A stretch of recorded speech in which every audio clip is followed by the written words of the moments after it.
Hello दोस्तों, स्वागत है आपका ऑसिलेशन के लेक्चर नंबर 2 में। और दोस्तों आपके लिए एक बहुत ही अच्छी खबर है कि जो ऑसिलेशन की सबसे इम्पॉर्टेंट जो मेजर चंक था इस चैप्टर का, वो आप लोग कंप्लीट कर चुके हैं पिछले लेक्चर में।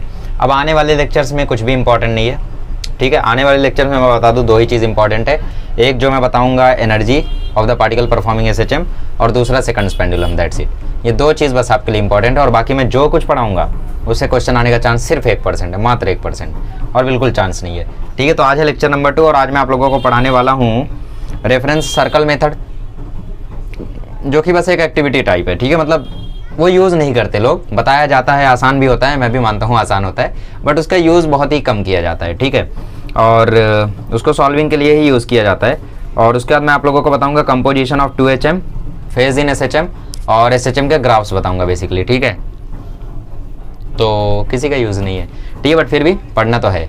चलिए तो शुरू करते हैं। सबसे पहले मैं आप लोगों से एक छोटी सी चर्चा कर लूँ कि देखो, कभी कभी आपको क्वेश्चन ये आएगा कि एक पार्टिकल है, एक ब्लॉक है जो कि ऐसे स्प्रिंग में लटका हुआ है, दो स्प्रिंग पैरेलल में है और उनमें ये लटका हुआ है ब्लॉक ऑफ मास m, ठीक है। सपोज ये आपका केस 1 है, ठीक है, क्या ले सकते हैं इसको, प्रोसेस 1 है, P1 है, ठीक है, ऐसा है। और दूसरे केस में मान लो जो ब्लॉक है वो इस तरीके से लटका हुआ है सिंगल स्प्रिंग पे, ठीक है। तो तुमसे पूछेगा कि भाई अगर इसका टाइम पीरियड T1 है, अगर इसका टाइम पीरियड T2 है, तो T1/T2 मुझे बताओ कितना होगा, क्वेश्चन में आपसे पूछेगा, ठीक है। तो दो चीज़ आप लोग अभी के लिए ध्यान रख दो कि कभी भी स्प्रिंग अगर सीरीज में कनेक्ट हो तो इसका समेशन होता है 1/K1 + 1/K2 + 1/K3, ऐसा करते हैं तो इससे हमें मिलता है 1/K इक्विवेलेंट।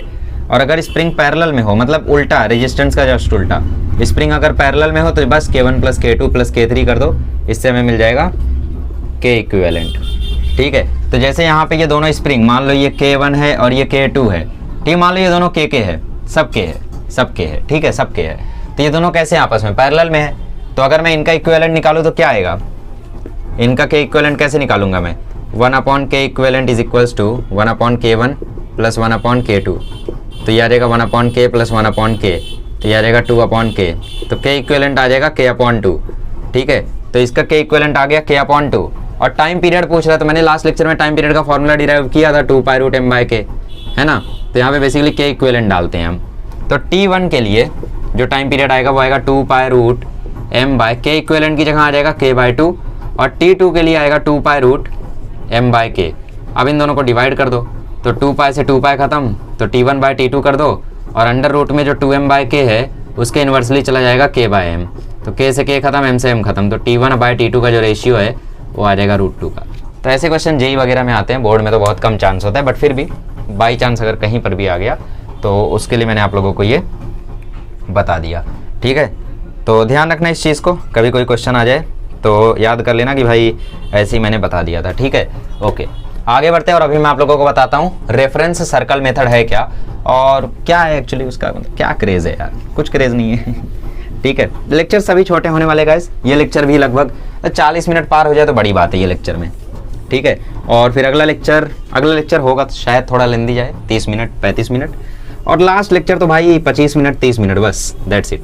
तो आप पूछ रहे होगे कि यार एक ही लेक्चर में क्यों नहीं पढ़ाई, हो सकता है 3 ही लेक्चर में सब कुछ हो जाता, बट टॉपिक्स बहुत ज़्यादा है, तो मैं सोच रहा हूँ थोड़ा डिवाइड कर दिया जाए। यार 30 मिनट के भी लेक्चर बना लेने तो यार, ऐसा थोड़ी है कि यार सारे लेक्चर 1-1 घंटे के ही बनाओ, है ना। आइए देखते हैं रेफरेंस सर्कल मेथड।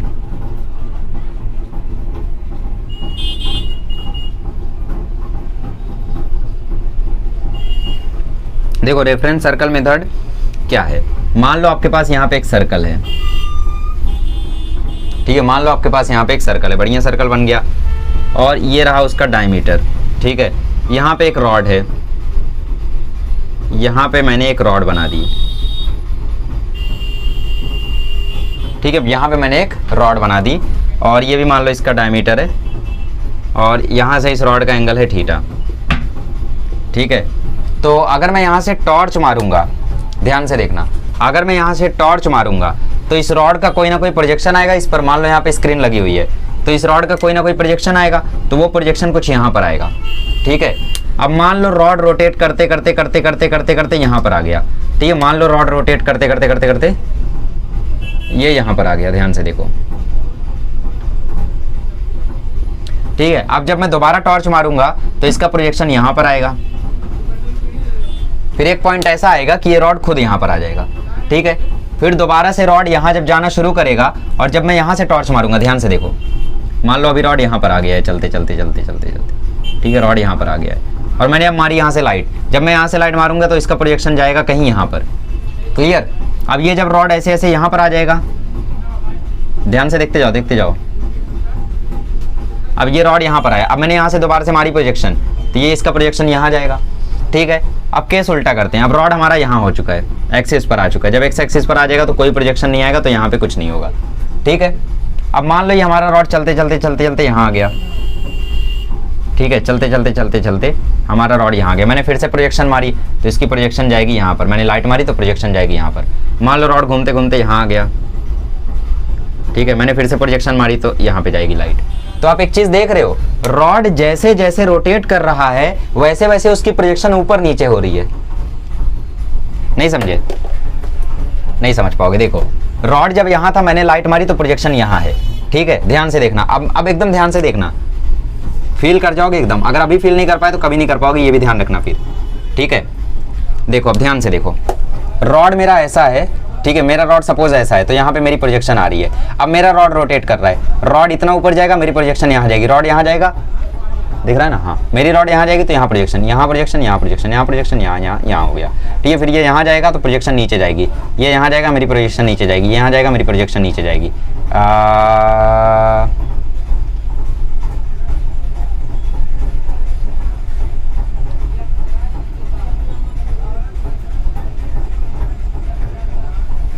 समझे मैं क्या कर रहा हूँ? ऐसा कर रहा हूँ, समझेगा ही नहीं। देखो, जब रॉड यहाँ थी तो प्रोजेक्शन यहाँ थी, जब रॉड ऐसे ऐसे ऐसे ऐसे मूव कर रही है, प्रोजेक्शन ऊपर जा रही है। रॉड जब यहाँ से यहाँ जा रही है तो प्रोजेक्शन नीचे जा रही है, ठीक है, प्रोजेक्शन नीचे जा रही है, नीचे जा रही है, यहाँ पर थमे। फिर से रॉड जब ऊपर जाने लगी, प्रोजेक्शन ऊपर जाने लगी, ठीक है। जब रॉड यहाँ से यहाँ जाने लगी, प्रोजेक्शन नीचे जाने लगी। तो बेसिकली ये हो क्या रहा है, ऊपर नीचे, टू एंड फ्रो, क्या हो रहा है, SHM हो रहा है, यहाँ पे SHM हो रहा है। मतलब रेफरेंस सर्कल मेथड हमें ये स्टेट करता है कि सपोज कोई ऑब्जेक्ट है जो कि यहाँ पे यूनिफॉर्म सर्कुलर मोशन कर रहा हो, तो उसकी प्रोजेक्शन परफॉर्म करेगी सिंपल हार्मोनिक मोशन। क्लैप करो अगर तुम्हें समझ में आ गया, क्लैप करो। मैं तो खुद के लिए कर रहा हूँ, ठीक है, क्योंकि बहुत ही खतरनाक समझाया यार, छोटी तारीफ तो नहीं थी ना। चलो देखो, ठीक है, ये रॉड हमारी यहाँ पर है, तो इस डिस्टेंस को हम क्या बोलेंगे, y बोलेंगे। इस जो रॉड की जो रेडियस है उसको हम बोलेंगे r, ठीक है। कितने एंगल से ये घूमा है, मान लो ये घूमा है एंगल थीटा से, ठीक है। तो यहाँ से मुझे बताओ ये कंपोनेंट कितना आएगा, y का कंपोनेंट क्या आएगा, y का कंपोनेंट आएगा r साइन थीटा, ठीक है। अच्छा, r साइन थीटा आ गया, ओके।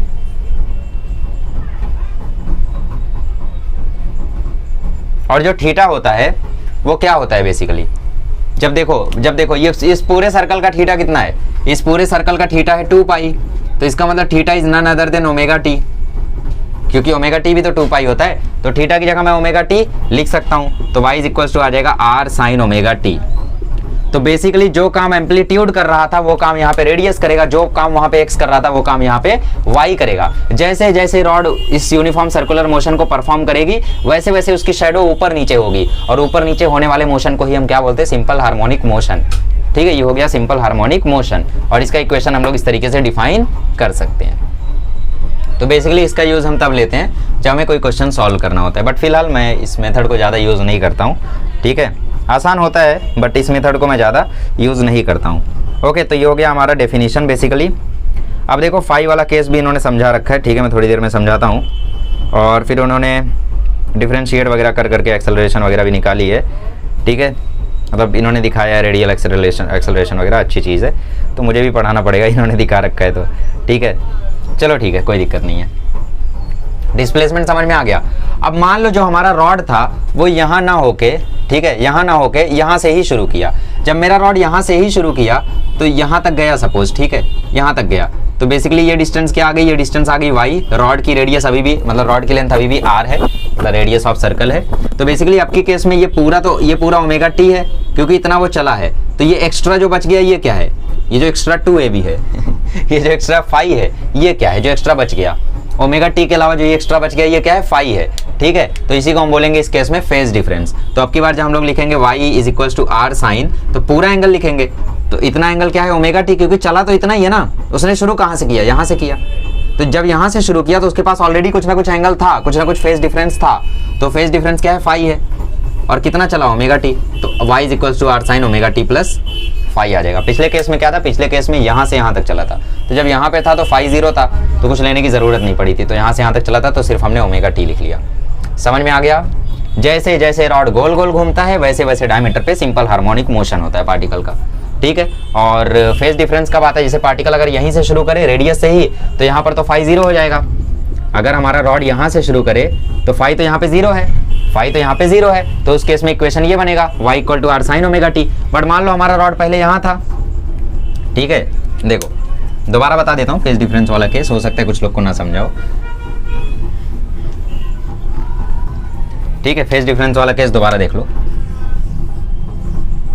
मान लो जो हमारी रॉड थी वो पहले से ही यहाँ पर थी, ठीक है। तो मतलब कुछ ना कुछ एंगल पे थी, तो मान लो फेज डिफरेंस फाई पर थी, और चलते चलते चलते चलते चलते चलते वो यहाँ पर पहुंची, ठीक है। तो कितना चली, वो खुद से तो उसे लग रहा है ओमेगा टी चली, बट वो ऑलरेडी फाई आगे थी, फेज डिफरेंस उसमें ऑलरेडी आ चुका था, ठीक है। और वो ओमेगा टी एक्स्ट्रा चली, तो ये जो एक्स्ट्रा एंगल है, ये जो एक्स्ट्रा एंगल आ रहा है, कितना आ रहा है, omega T plus phi.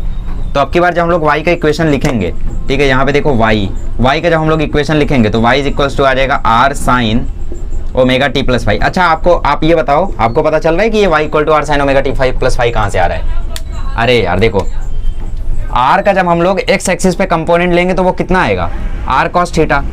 r का जब हम लोग y एक्सिस पे कंपोनेंट लेंगे तो कितना आएगा, r साइन थीटा। बट इस केस में थीटा कितना है, इस केस में जो थीटा है वो कितना है, ओमेगा टी प्लस फाई है, तो r sine omega T plus phi आ रहा है। और ये जो y का कंपोनेंट है वो किसके इक्वल है, y के ही तो इक्वल है, तो y is equal to r sine omega T plus phi आ रहा है, ठीक है। ओके, तो ये हो गया हमारा रेफरेंस सर्कल मेथड। ओके, आगे बढ़ते हैं और इसके बारे में जो छोटी मोटी जानकारियाँ और है उनकी स्टडी करके हम लोग ग्राफिकल अप्रोच पे बढ़ते हैं, ठीक है। तो डायग्राम मिटाना नहीं है क्योंकि इसी में तो और बताना है। तो y is equal to r sine omega T plus phi आ चुका है।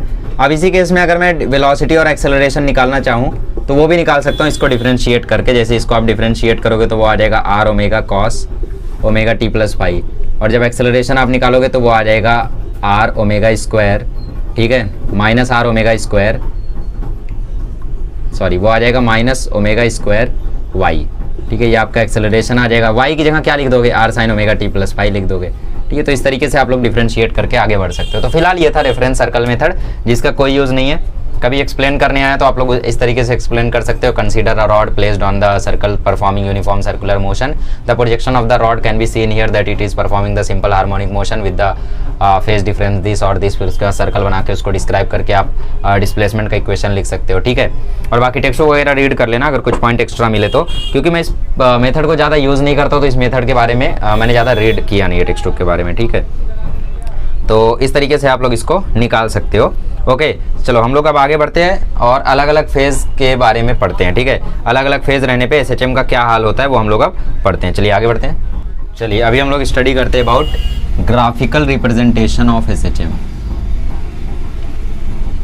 बट ग्राफिकली रिप्रेजेंट करने से पहले हम लोग थोड़ी छोटी मोटी जानकारियाँ ले लेते हैं, ठीक है, ऑफ एसएचएम। चलिए देखते हैं। तो सपोज़ ये आपका पार्टिकल मीन पोजीशन पर है, यहाँ से यहाँ गया, ये एक्सट्रीम पोजीशन, फिर यहाँ से आया मीन पोजीशन, फिर ये एक्सट्रीम पोजीशन, इस तरीके से चलता रहता है, ठीक है। ये पार्टिकल यहाँ गया, यहाँ से लौटा, यहाँ से लौटा, फिर यहाँ से गया, ठीक है, चलता रहता है। ओके, तो जब वो मीन पोजीशन से एक्सट्रीम पोजीशन पे जाता है तो उस समय उसका थीटा कितना हुआ रहता है बताओ।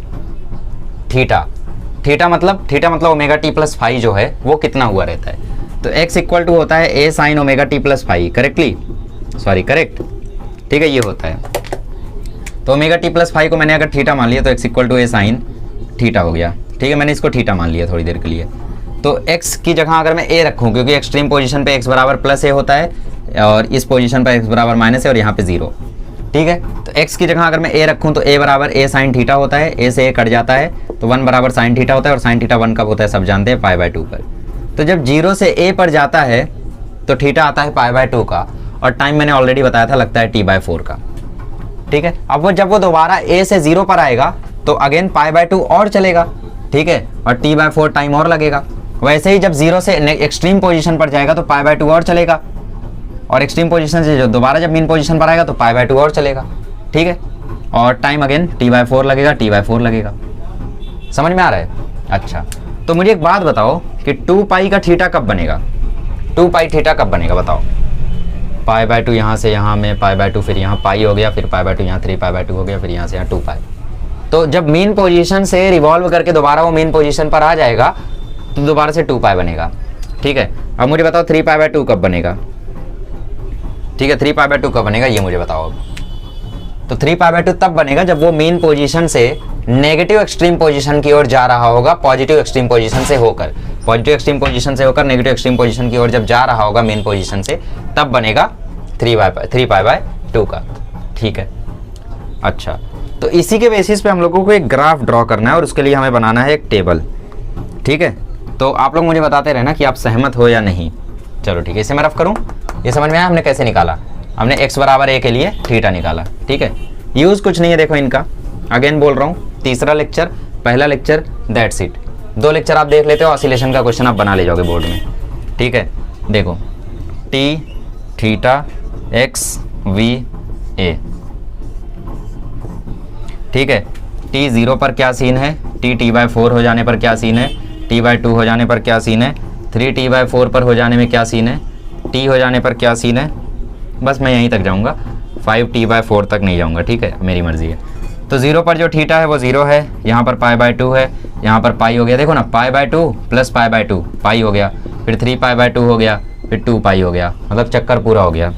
ठीक है, डिस्प्लेसमेंट की बात करें तो यहाँ पे 0 है, यहाँ मेन पोजीशन a है, फिर मेन पोजीशन 0 है, फिर एक्सट्रीम पोजीशन a है, -a बेसिकली, है ना, फिर यहाँ पे 0 है। वेलोसिटी की बात करें तो मेन पोजीशन पर वेलोसिटी मैक्सिमम, तो a ओमेगा 0, a ओमेगा 0। ठीक है, बेसिकली -a ओमेगा, तो a ओमेगा। एक्सेलरेशन की बात करें यहाँ पे 0, यहाँ पे -a ओमेगा स्क्वायर 0, यहाँ पे -a ओमेगा स्क्वायर 0। पॉजिटिव ना, ठीक है, ये नेगेटिव आएगा। अच्छा, ये नेगेटिव आएगा, ये पॉजिटिव आएगा। ठीक है, क्यों? क्योंकि ये माइनस है इस केस में। ठीक है, तो ये हम लोगों ने बना लिया टेबल। समझ गए टेबल कैसे आ रहा है? फॉर्मूले से ही आया है, कहीं यहाँ वहाँ से नहीं आया है। ठीक है, अच्छा चलो, यहाँ पे 2-3 कंक्लूजन्स हैं, तो मैं उन कंक्लूजन्स को लिखने के बाद ग्राफ को ड्रॉ करता हूँ। ठीक है, तो ध्यान से देखो यहाँ पे कंक्लूजन्स। पहला कंक्लूजन क्या है ग्राफ का? ग्राफ का पहला कंक्लूजन है displacement, velocity and acceleration of SHM are periodic function of time. मतलब टाइम के हिसाब से वो पीरियोडिक है, एक टाइम के बाद रिपीट कर रहे हैं अपने प्रोसेस को, है ना। इसीलिए डिस्प्लेसमेंट, वेलोसिटी और एक्सेलरेशन कैसे हुए? पीरियोडिक फंक्शन ऑफ टाइम हुए। ठीक है, displacement time curve, acceleration time curve are sine curve and velocity time curve is cosine curve. अच्छा, दूसरी चीज़ ध्यान देने वाली है कि जो x और a है वो साइन कर्व है। साइन कर्व क्यों? क्योंकि x और a शुरू हो रहे हैं 0 से, x और a शुरू हो रहे हैं 0 से, बट वहीं बात करें वेलोसिटी की तो वो शुरू हो रहा है a ओमेगा से। वो शुरू कहाँ से हो रहा है? a ओमेगा से, मतलब उसकी 0 पे वैल्यू मैक्सिमम है और मैक्सिमम पे वैल्यू मिनिमम है। देखो ये मैक्सिमम, इस पे वैल्यू मिनिमम है, सॉरी 3t/4। ठीक है, एक्सट्रीम पोजीशन पर वैल्यू मिनिमम है, मतलब जब मैक्सिमम होता है तो वेलोसिटी मिनिमम हो जाती है, और जब ये एक्सट्रीम, ये जो क्या है, ये मेन पोजीशन पर आता है ऑब्जेक्ट वापस से, तो वेलोसिटी मैक्सिमम हो जाती है ना। तो वही केस है यहाँ पे, इसीलिए ये कोसाइन कर्व है। कोसाइन कर्व क्यों है समझा? क्योंकि कॉस कैसा होता है? 0 पे 1 होता है, और जहाँ पे साइन 1 होता है वहाँ पे कॉस 0 हो जाता है। तो वही केस यहाँ भी है कि जब ये हम लोगों का एक्सेलरेशन मैक्सिमम है, वेलोसिटी 0 हो जा रही है, जब डिस्प्लेसमेंट मैक्सिमम है वेलोसिटी 0 हो जा रही है, जब acceleration maximum velocity 0, displacement velocity 0, जब एक्सेलरेशन और डिस्प्लेसमेंट 0, वेलोसिटी मैक्सिमम। तो इसीलिए v जो है हम लोगों का वो कोसाइन कर्व है। ठीक है, अच्छा अब मुझे एक बात बताओ, क्या कोई फेज डिफरेंस है बिटवीन वेलोसिटी और डिस्प्लेसमेंट?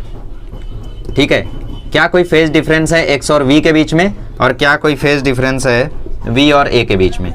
ठीक है, ऑब्वियसली होगा, तो बताओ क्या है। ठीक है, और साथ ही मुझे कोई फेज डिफरेंस है x और a के बीच में, ये भी बताओ। ठीक है, shapes of all curve get repeated after 2 pi radian और आफ्टर टाइम t। ठीक है,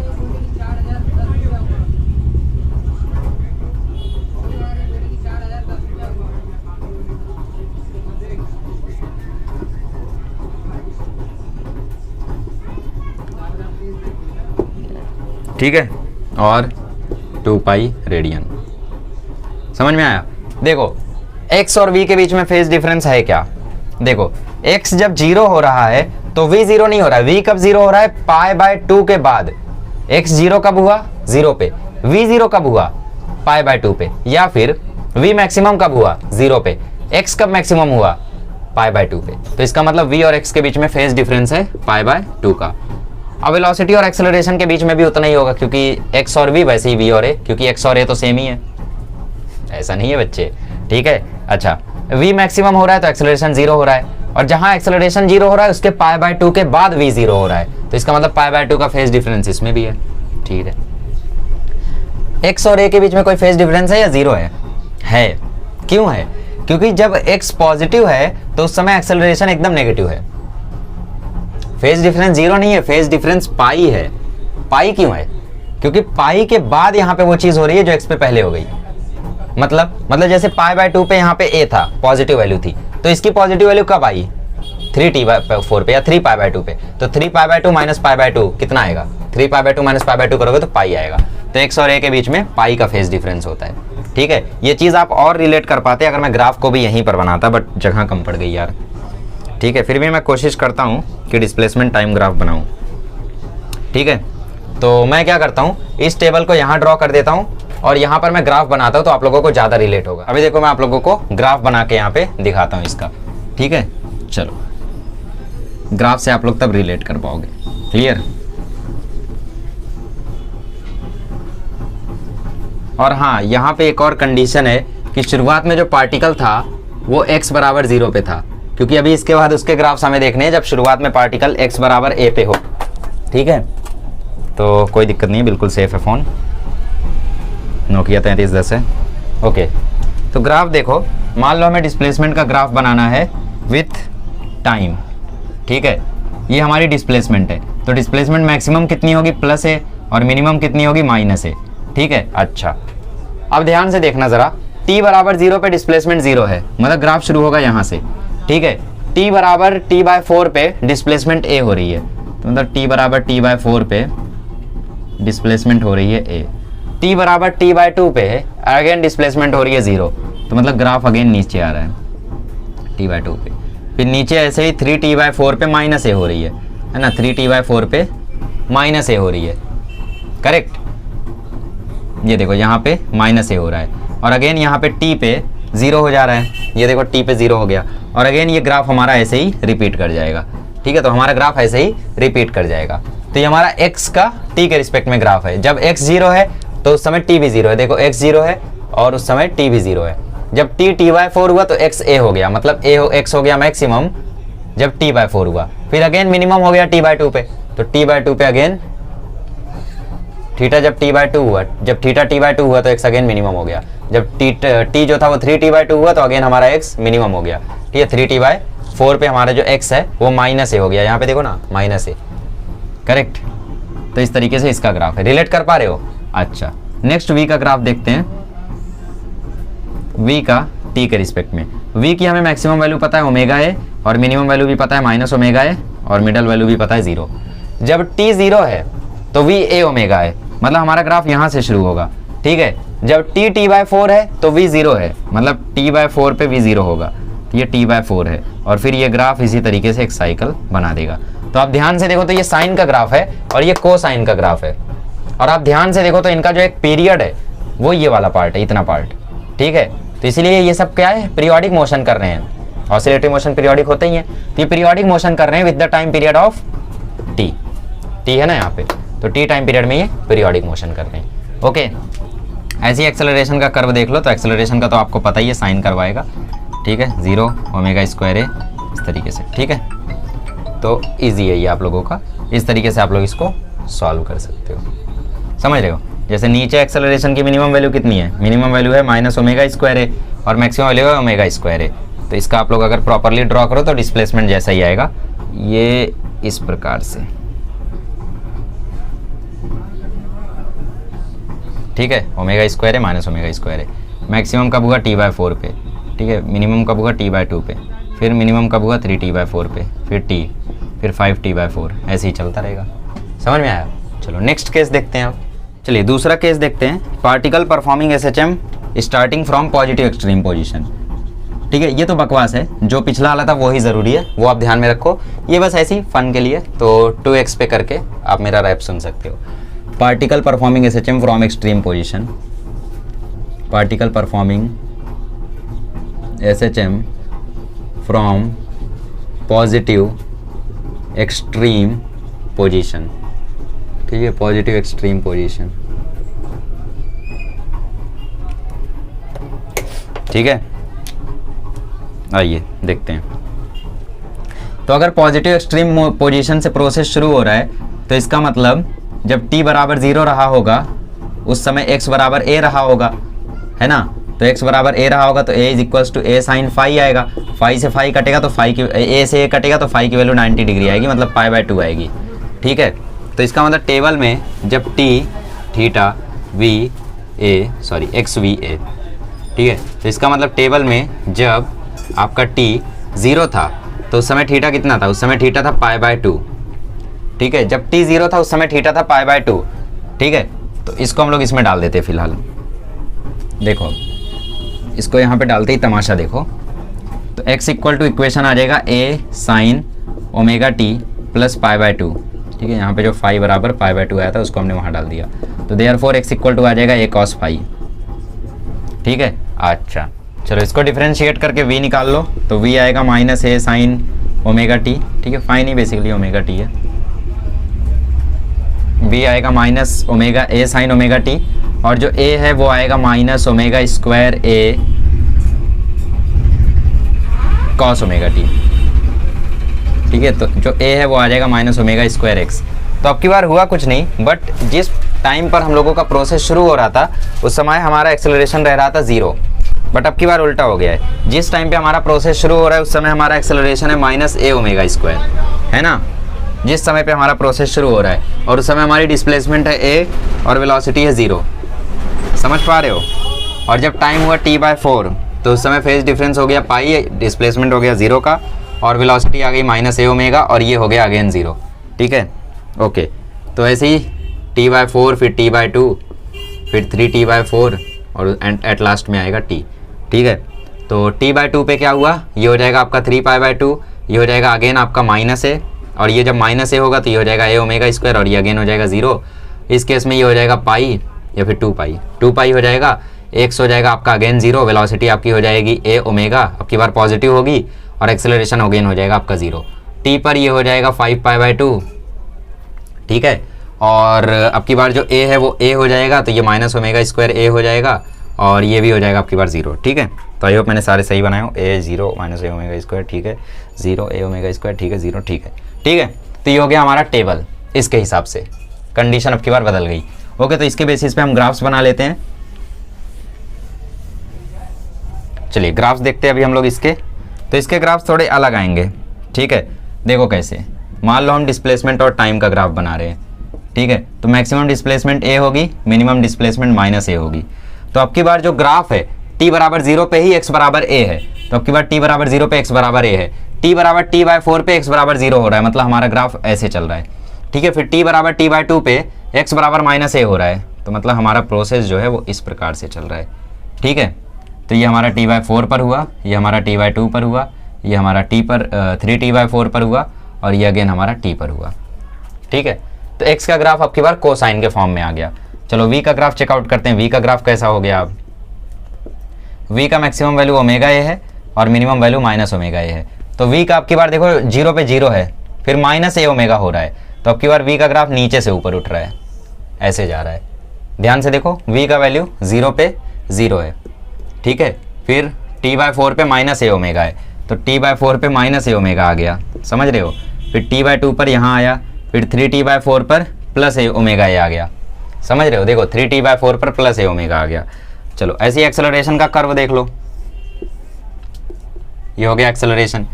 एक्सेलरेशन अब की बार मैक्सिमम कितनी होगी, ओमेगा स्क्वायर a, और मिनिमम कितनी होगी, माइनस ओमेगा स्क्वायर a। तो एक्सेलरेशन 0 पे माइनस ओमेगा स्क्वायर a है, मतलब एक्सेलरेशन यहाँ से उठ रहा है। फिर t/4 पे 0 हो रहा है, मतलब एक्सेलरेशन का ग्राफ कुछ इस प्रकार से चल रहा है, समझिए। तो ये ग्राफ वगैरह बनाना काफ़ी आसान काम है, खाली आप लोग ये टेबल प्रिपेयर कर लो और इससे बना सकते हो, ठीक है। बाकी जिनको ये वाला ग्राफ समझ में नहीं आया कोई दिक्कत नहीं है, पिछला वाला कर लो, वो IMP था, ठीक है। चलिए ये हो गया हमारा ग्राफिकल रिप्रेजेंटेशन। अभी हम लोग एक इंपॉर्टेंट टॉपिक देख लेते हैं, कंपोजिशन ऑफ 2SHM। चलिए दोस्तों अभी हम लोग एक इंपॉर्टेंट टॉपिक स्टडी करते हैं, लास्ट टॉपिक है आज के लिए, that is composition of 2SHM, ठीक है। मतलब 2 SHM हो रहे हैं और उनको अगर आप लोगों को एनालाइज करना है तो वो आप कैसे करोगे, कोई यूज़ नहीं है, न्यूमेरिकल वगैरह कुछ नहीं है इस पर, बट ठीक है। देखो पहला SHM सपोज जो हो रहा है उसका इक्वेशन है x equal to A1 sin omega T plus phi 1, ठीक है, फाई 1 है ना, ओके फाई 1। और जो दूसरा SHM हो रहा है उसका इक्वेशन है x2 is equals to A2 sin omega T plus phi 2, ठीक है। तो इनका जो जनरल इक्वेशन है वो क्या आएगा, वो आएगा x equal to x1 plus x2, ठीक है, okay simple. I was just checking कि फाई 1 फाई 2 यूज़ किया है या नहीं, A1 A2 यूज़ किया है कि नहीं, ठीक है। तो बेसिकली अब हमें पता नहीं कि उसका फाई क्या हो इसका फाई क्या हो, तो हमने अलग अलग ही माना है, ठीक है। तो अगर हमें कॉमन इक्वेशन निकालना है तो x इक्वल टू हो जाएगा x1 प्लस x2, क्योंकि हम दोनों SHM को मिला रहे हैं, अगर दोनों SHM का हम संगम कर रहे हैं तो हम जोड़ रहे हैं उन्हें, तो x1 प्लस x2, तो ये हो जाएगा A1 sine omega T plus phi 1 और ये हो जाएगा A2 sine omega T plus phi 2, ठीक है, ठीक है। तो A1 को बाहर करो, यहाँ पे आप साइन A प्लस बी का फॉर्मूला लगाओ। क्या होता है साइन A प्लस बी का formula, sine A cos B plus cos A sine B, ठीक है। फिर प्लस A2 के साथ ओपन करो, तो अगेन यहाँ पे साइन A प्लस बी का फॉर्मूला लगाओ। क्या होता है formula, sine A cos B plus cos A sine B, ठीक है, ठीक है। अब पूरे ब्रैकेट को ओपन कर दो, A को अंदर भेज दो, ठीक है। तो यह आ जाएगा A1 sine omega t cos phi 1 plus A1 cos omega t sine phi 1 plus A2 sine omega t cos phi 2 plus A2 sine phi 2 cos omega t, ठीक है, ठीक है। अभी ज़रा ध्यान से देखो, अगर मैं साइन ओमेगा टी यहाँ से और यहाँ से कॉमन ले लूँ, ठीक है, मैंने साइन ओमेगा टी कॉमन ले लिया मान लो, तो अंदर क्या बचेगा, अंदर बचेगा A1 cos phi 1 plus A2 cos phi 2, ठीक है, प्लस अभी मैं यहाँ से कॉस ओमेगा टी और कॉस ओमेगा टी कॉमन ले लेता हूँ, तो जैसे ही मैंने यहाँ से कॉस ओमेगा टी कॉमन लिया तो अंदर बचेगा A1 sine phi 1 plus A2 sine phi 2, ठीक है, ठीक है। अभी क्या करना है हमें, अभी हमें इस पर्टिकुलर क्वांटिटी को अज्यूम कर लेना है A कॉस डेल्टा, ठीक है, और इस पर्टिकुलर क्वांटिटी को अज्यूम कर लेना है A साइन डेल्टा, ठीक है। A की जगह आप R का भी प्रयोग कर सकते हो, R यूज़ कर लो बेसिकली, वो ज़्यादा अच्छा है, ठीक है। तो हमने इस क्वांटिटी को मान लिया R कॉस डेल्टा, इस क्वांटिटी को हमने मान लिया R साइन डेल्टा, ठीक है, ठीक है। तो ये हो गया sine omega T R cos delta और ये हो गया cos omega T R sine delta, ठीक है। तो यहाँ पे देखो फॉर्मूला बन गया sine A cos B plus cos A sine B, किसका, साइन A प्लस B का, ठीक है। तो R कर लो बाहर, ये आ गया साइन के अंदर ओमेगा टी प्लस डेल्टा, ठीक है। ये क्या आ गया हमारा इक्वेशन, तो x equal to R sine omega T plus delta is the expression for composition of SHM। Clear है, ये इक्वेशन कब आता है, जब दो SHM का मिलन होता है, ठीक है, okay. I hope you would have understood, ठीक है। अच्छा, अगर मुझे इनका वो निकालना है, डायरेक्शन निकालना है, तो कैसे निकालूंगा, मतलब मुझे बेसिकली डेल्टा निकालना है मान लो, कैसे निकालूंगा, तो उसके लिए मैं इक्वेशन यूज़ करूंगा यही दोनों की, ठीक है। अब मुझे पता है since R sine delta is equals to A1 sine phi 1 plus A2 sine phi 2 and R cos delta is equals to A1 cos phi 1 plus A2 cos phi 2, therefore sine upon cos हो जाएगा tan, तो tan delta is equals to आ जाएगा A1 sine phi 1 plus A2 sine phi 2 upon A1 cos phi 1 plus A2 cos phi 2, ठीक है। ये आ गया हमारा tan डेल्टा। क्लियर, समझ में आया कैसे हमने कैलकुलेट किया। तो कुछ नहीं है यार, सिंपल है। इसको हमने आर साइन डेल्टा, उसको आर कॉस, इसको आर कॉस डेल्टा, उसको आर साइन डेल्टा माना, तो उसकी जगह डेल्टा रखा, फिर अगेन फार्मूला बन गया, तो अगेन हमने यही बना दिया और इस तरीके से बना के हमने कर दिया। ठीक है, ठीक है, यही नहीं अभी और करना है हमें। ठीक है, अभी हमें क्या करना है, मान लो ये आपकी इक्वेशन 1 है और ये आपकी इक्वेशन 2 है, तो इन दोनों इक्वेशन को हमें स्क्वायरिंग देन एडिंग करना है। अब वो क्यों करना है वो बताते हैं थोड़ी देर में, तो इसको छाप लो पहले। ठीक है, चलिए स्क्वायरिंग देन एडिंग कर देते हैं दोनों इक्वेशन को। तो 1 का स्क्वायर प्लस 2 का स्क्वायर और स्क्वायरिंग देन एडिंग। ठीक है, ये कुछ नहीं है, ऐसा मत लिखना एग्जाम में नंबर कट जाएगा, ऐसा लिखना है स्क्वायरिंग देन एडिंग 1 and 2। ठीक है, ये मेरा मजाक था, छोटा सा, ज़्यादा बड़ा नहीं। ठीक है, तो बेसिकली आर साइन डेल्टा का whole square plus R cos delta का होल स्क्वायर। इस साइड क्या होगा, इस side a1 sine phi 1 plus a2 sine phi 2 का स्क्वायर हो जाएगा, plus a1 cos phi 1 plus a2 cos phi 2 का स्क्वायर हो जाएगा। ठीक है, चलिए यहाँ पे आ जाएगा r square sine square delta plus r square cos square delta. ठीक है, ठीक है, अब यहाँ पे a square plus b square plus 2ab का फॉर्मूला लगेगा, तो ये जो एक्स्ट्रा 2ab आएगा यहाँ पे a1 square sine square phi 1, ठीक है, plus a2 square sine square phi 2 plus 2a1 a2 sine phi 1 phi 2, मतलब sine phi 1 sine phi 2, plus ये आया a1 square cos square phi 1 plus a2 square cos square phi 2 plus 2a1 a2 cos phi 1 cos phi 2। Clear है इतना? चलो अब देखो यहाँ से मैंने आर स्क्वायर कॉमन लिया, तो अंदर बचा sine square delta plus cos square delta. चलो ठीक है यार, तुम्हारे लिए एक और स्टेप। ठीक है, अब यहाँ पे देखो मैं क्या करता हूँ, अब यहाँ पे एक और स्टेप वगैरह जैसा कुछ नहीं होगा। ठीक है, अब मैंने a1 स्क्वायर यहाँ से कॉमन लिया, तो जैसे ही मैंने a1 स्क्वायर कॉमन लिया, ब्रैकेट में बचा sine square phi 1 plus cos square phi 1। देख पा रहे हो, यहाँ से और यहाँ से, तो ब्रैकेट में बचा sine square phi 1 cos square phi 1। Clear? Okay, अब यहाँ से मैंने a2 स्क्वायर कॉमन लिया, और जैसे ही a2 स्क्वायर कॉमन लिया, ब्रैकेट में बचा साइन स्क्वायर फाई 2 और कॉस स्क्वायर फाई 2, तो sine square phi 2 plus cos square phi 2। ठीक है, प्लस मैंने 2a1 a2 कॉमन लिया, और जैसे ही 2a1 a2 कॉमन लिया, ब्रैकेट में बचा sine phi 1 sine phi 2 plus cos phi 1 cos phi 2। ठीक है, ठीक है, ये 1 हो गया, ये भी 1 हो गया और ये भी 1 हो गया। So therefore r square is equals to आ गया a1 square plus a2 square plus 2a1 a2। ये देखो किसी का फॉर्मूला बन रहा है, sine a sine b plus cos a cos b. किसका फॉर्मूला है? कॉस ए माइनस बी का, तो ये बन गया cos phi 1 minus phi 2, a cos phi 1 b cos phi 2।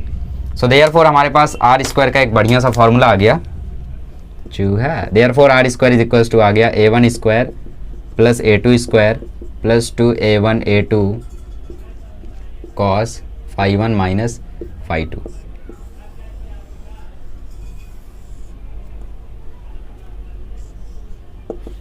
ठीक है, ठीक है, अच्छा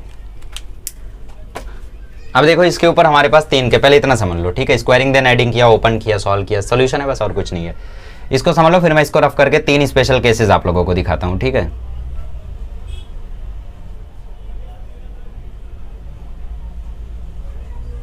चलो देखो, समझ लिया?